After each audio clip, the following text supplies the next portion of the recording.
నమస్తే అన్న, అందరికీ నమస్కారం. ఏపీ సీఎం నారా చంద్రబాబు నాయుడు గారికి ఎవరైనా సరే మీ సమస్యలపైన అర్జీ ఇవ్వాలంటే మంగళగిరిలోని పార్టీ ఆఫీసుకు ప్రతి శనివారం అయితే ఆయన వస్తారు. వచ్చి కార్యకర్తలను ప్రజలను కలుసుకొని వారి దగ్గర నుంచి అర్జీలు అయితే తీసుకుంటారో. మంగళగిరిలో పార్టీ ఆఫీస్ అయితే మనకు కనపడుతూ ఉంది. మీరు విజయవాడలో ఎక్కినా కానీ మంగళగిరి ఎన్టీఆర్ భవన్ టీడీపీ ఆఫీస్ అంటే బస్సు వాళ్ళు అయితే దించుతారు. విద్యాభవన్ దగ్గర దించిన తర్వాత రోడ్డు యువతల మనం చూసుకుంటే పార్టీ ఆఫీస్ అయితే ఉంది. పార్టీ ఆఫీస్ ఇదన్నమాట. చూడండి, ముందు పక్క వచ్చేసి ఐ లవ్ టీడీపీ, మన టీడీపీ అని చెప్పేసి ఉన్నది. ఇక్కడ వచ్చేసి మన ముందు సెక్యూరిటీ ఉండరు కదా, అక్కడ వాళ్ళని అడిగితే కానీ చెప్తారు ప్రాసెస్ ఎలా అని చెప్పేసి. మనం అక్కడ కూర్చొని ఉంటే మన అర్జీ మీద నెంబర్ అయితే వేస్తారన్నమాట.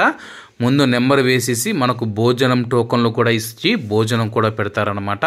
అలాగే మీరు రాసుకున్న అర్జీలు ఏవైతే ఉన్నాయో ఆ యొక్క అర్జీలు రాసుకొని వచ్చినా సరే మళ్ళా మనకు లోపలైతే ఒక అర్జీ ఫామ్ అయితే ఇస్తారు. ఇలా ప్రజావేదిక అర్జీ అని చెప్పేసి అక్కడ మీరు ఏ సమస్య పైన వచ్చినారో అక్కడ క్లుప్తంగా రాయాల్సి ఉంటుందన్నమాట.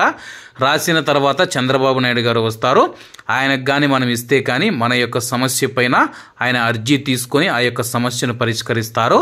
అలాగే ఆయన కొన్ని శనివారాలు వస్తారు, కొన్ని శనివారాలు రారు. అలాగే ఇక్కడ మనం రాసిన తర్వాత పైన మనను ఈ యొక్క రూమ్లోకి అయితే తీసుకొని వెళ్తారు.